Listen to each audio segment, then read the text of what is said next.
Hi viewers, আপনারা সবাই কেমন আছেন? আশা করি সবাই ভালো আছেন। আপনার জন্য আরেকটি সরকারি চাকরি নিয়ে বিজ্ঞপ্তি হাজির হলাম, যেটি বাংলাদেশ নৌবাহিনীর একটি সরকারি চাকরি। তারা এখানে টোটাল পদসংখ্যা আছে 30 এবং তারা টোটাল লোক নিয়োগ দেবে আপনার 214 জন। এটি একটি অফিসিয়াল চাকরি, যেটি সামরিক না, যেটা আপনার তারা বেসামরিক ভাবে একটা নিয়োগ বিজ্ঞপ্তি তারা প্রকাশ করছে। বেসামরিক বলতে আপনি যেটা তাদের অফিসিয়ালে, মানে তাদের অফিসের যে সকল কর্মকর্তা লাগে, উপর থেকে 13 গ্রেড থেকে শুরু করে একবারে 20তম গ্রেডের ভিতরে তারা কিছু সংখ্যক লোক নিয়োগ দেবে বাংলাদেশ নৌবাহিনীর সদর দপ্তরে, অধিদপ্তরে যেটা আছে।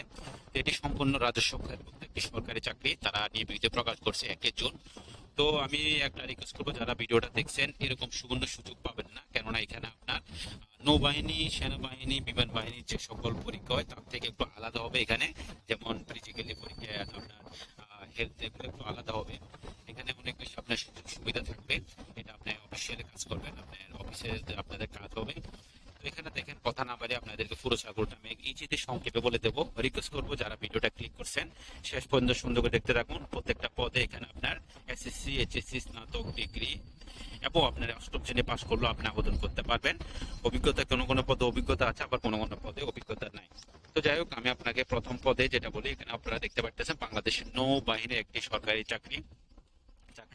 তারা যেটা 1 নাম্বার যে লোকটা নিয়োগ দেবে সেটা হচ্ছে কম্পিউটার অপারেটর। আমি সংক্ষেপে বলবো, এখানে দেখেন কম্পিউটার অপারেটর তারা লোক নিবে 1 জন।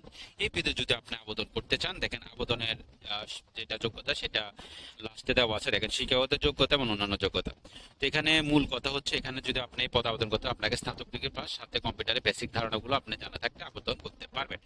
2 নম্বরে যেটা বলছে, দেখেন জুনিয়র সায়েন্টিফিক অ্যাসিস্ট্যান্ট, এখানে 3 জন লোক নিয়োগ দেবে। এটা সায়েন্টিফিক অ্যাসিস্ট্যান্ট, সেহেতু আপনাকে একটা পদার্থ বিজ্ঞান বা রসায়ন বিজ্ঞান থেকে আপনাকে একটা স্নাতক ডিগ্রি পাস করলে তাহলে আপনি আবেদন করতে পারবেন। 3 জন লোক নিয়োগ দেবে। এরপর হচ্ছে উচ্চমান সহকারী, এখানে এটা ভালো পদ, যে কোনো পদ সরকারি চাকরির মধ্যে উচ্চমান সহকারী এটা ভালো মানে একটা পদ। এখানে জন্য লোক নিয়োগ দেবে। যদি আপনি স্নাতক ডিগ্রি পাস করে থাকেন, এই পদটা আপনার জন্য মনে করে বেস্ট হবে। এরপরে 4 নম্বরে দেখেন স্টোর হাউসম্যান, 6 জন লোক নিয়োগ দেবে। সেম আপনাকে স্নাতক ডিগ্রি পাস করলে এই পদে আবেদন করতে পারবেন। এরপরে 5 নাম্বার দেখেন, 5 নাম্বার দেওয়া আছে 60 মুদ্রাক্ষরী কাম কম্পিউটার অপারেটর। এখানে 7 জন লোক নিয়োগ দেবে। পদে আবেদন করতে হলে আপনাকে স্নাতক ডিগ্রি পাস, সাথে আপনাকে কম্পিউটারের বেসিক ধারণা, মানে আপনি কম্পিউটার যখন শিখবেন তখন আপনাকে বেসিকের যে সকল অফিসিয়াল কাজে যে সকল জিনিস আপনাকে শিখাবে, যেমন Excel, MS Word, email, text, mark, fax transfer এবং আপনাকে টাইপিং এর দক্ষতা, এগুলো শিখাবে। তো এগুলো আপনাকে বেসিক এগুলো জানা থাকতে হবে। এরপর হচ্ছে আপনার 6 নম্বরে দেখেন ল্যাবরেটরি অ্যাসিস্ট্যান্ট, এখানে 1 জন লোক নিয়োগ দেবে। এখানে আপনাকে বিজ্ঞান বিভাগ থেকে একটা স্নাতক বা ডিগ্রি পাস করলে এই পদে আপনি আবেদন করতে পারবেন। 7 নম্বরে দেখেন দেওয়া আছে সহকারী এক্সামিনার, এখানে আছে আপনার 5 জন লোক নিয়োগ দেবে। এখানে আবেদন করতে হলে আপনাকে রসায়ন এবং পদার্থ এবং গণিত বিষয়ে, বিজ্ঞান বিষয়ে একটা স্নাতক ডিগ্রি পাস থাকলে আপনি এই বিষয়ে আবেদন করতে পারবেন।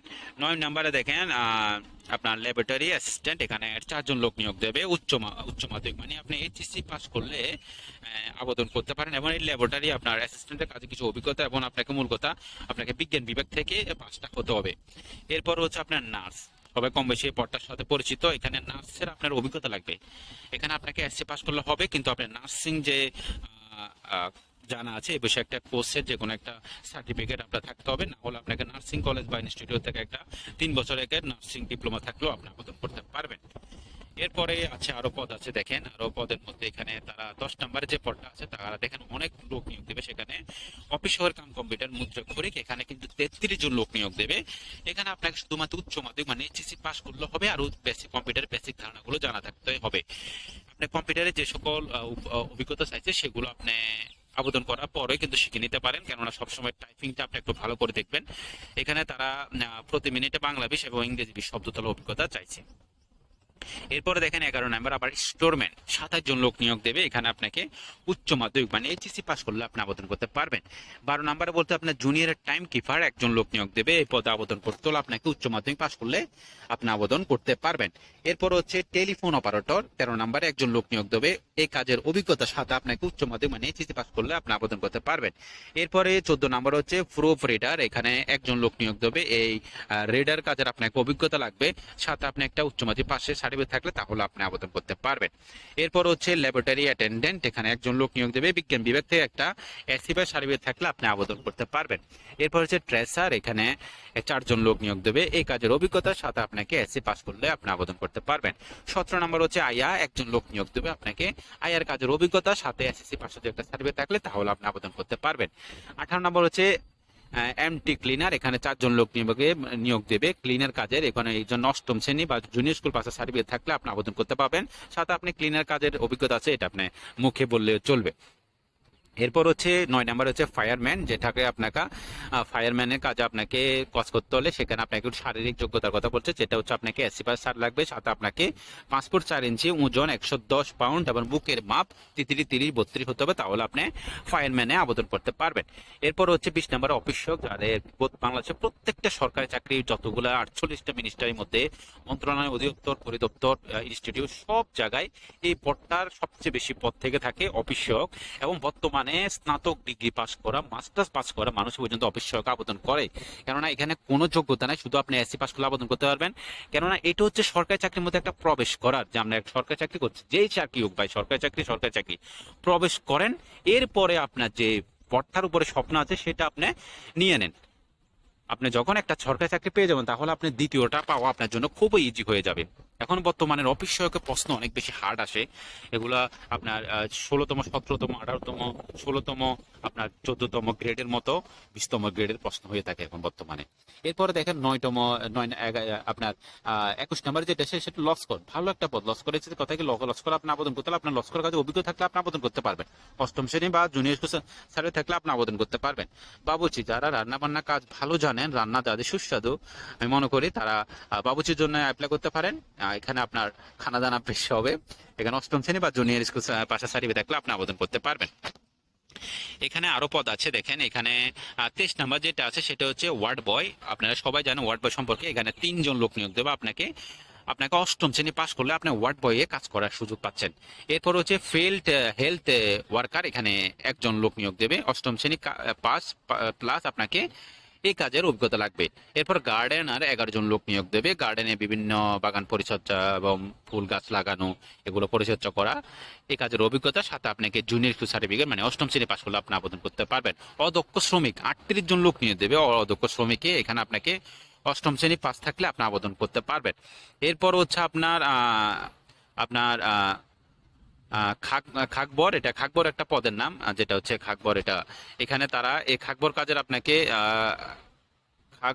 খাগরব পদটা, এখানে আপনার 6জন লোক নিয়োগ দেবে, এই পদে আবেদন করতে হলে আপনাকে 8ম শ্রেণী পাস এবং এই কাজের অভিজ্ঞতা থাকলে আপনি আবেদন করতে পারবেন। আপনার 28 নাম্বার হচ্ছে নিরাপত্তা প্রহরী, 2জন লোক নিয়োগ দেবে, 8ম শ্রেণী পাস, সাথে এই কাজের অভিজ্ঞতা থাকলে আপনি আবেদন করতে পারবেন। 29 নম্বর হচ্ছে কবলার, এখানে 1জন লোক নিয়োগ দেবে আপনাকে, 8ম শ্রেণী পাস, সাথে এই কাজের অভিজ্ঞতা থাকলে আপনি আবেদন করতে পারবেন।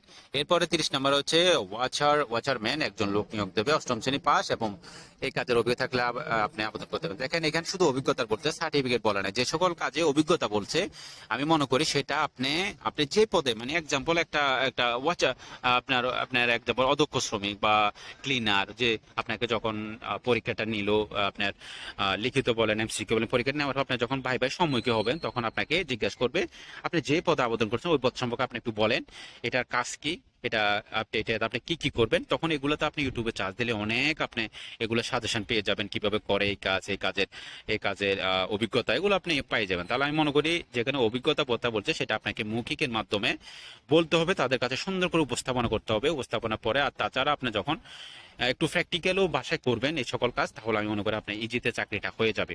এবার চাকরিটা আপনি আবেদনটা কিভাবে করবেন, এখানে দেখেন 18 থেকে 32 বছর বলছে, আপনার যদি বয়স 18 থেকে 32 বছর হয়ে থাকে আপনি আবেদনটা করে ফেলবেন। এরপরে দেখেন আবেদনটা কিভাবে করবেন আমি একবার আপনাদেরকে ইজিতে বলে দিচ্ছি। এখানে স্ক্রিন উপরে একটা আমার লিঙ্ক দেখতে পাচ্ছেন আপনারা, http://bndcp.teletalk.com.bd, এটি তাদের সরকারি চাকরির নৌবাহিনী অধিদপ্তর, এখানে অধিদপ্তরের নিয়ে ওয়েবসাইট, এখানে যাইলে আপনারা সরাসরি আবেদন করতে পারবেন। আপনারা যদি আবেদন করতে পারেন নিজেরা তাহলে তো ডান, ভালো, আর না হলে আপনার বাজার আশেপাশে বা না হলে বড় ভাই কারো সাহায্যের মাধ্যমে আবেদনটা আপনারা সম্পূর্ণ করবেন। এখানে দেখেন আবেদনটা আপনি যখন শুরু করবেন, এখানে তারা স্পষ্টভাবে বলে দিছে আবেদনের শুরুর তারিখ 7 জুন 2026 সকাল 10টা, মানে আপনার জুন মাসের আপনার 7 তারিখ আবেদন শুরু এবং জুন মাসের আপনার 30 তারিখ আবেদন শেষ বিকাল 5টা বাজে। এর ভিতরে যদি আপনারা আমার ভিডিওটা দেখে থাকেন, এতক্ষণ পর্যন্ত ভিডিওটা দেখছেন, মানে আপনার মনে স্বপ্ন আছে সরকারি চাকরি করা, অবশ্যই আবেদন করবেন। আবেদন সংক্রান্ত কোনো সমস্যা হবে আমার সাথে আমাকে কমেন্ট করতে পারেন, বা আমার স্ক্রিন উপরে যে নাম্বারটা দেখতেছেন এখানে হোয়াটসঅ্যাপ করবেন। আমি আপনাদের যথেষ্ট পরিমাণ আবেদন সংক্রান্ত হেল্প করার জন্য চেষ্টা করব। তো এখন বর্তমানে সরকারি চাকরির নিয়োগ বিজ্ঞপ্তি একটা ঝড় যাইতেছে, একটা বন্যা যাইতেছে, আমি মনে হয় অনেকগুলো সরকারি চাকরি আছে। আপনারা আমার চ্যানেলে ইউটিউব গুলো দেখে, চ্যানেল ভিডিও গুলো দেখে আবেদন করতে পারেন। আর কিছু জানা থাকলে কমেন্ট বক্সে কমেন্ট করতে পারেন। এ হলো আজকের এই ভিডিও। তো যারা এতক্ষণ ধরে ভিডিওটা দেখছেন তাদেরকে অসংখ্য অসংখ্য ধন্যবাদ। Thank you so much for my watching video. Thank you.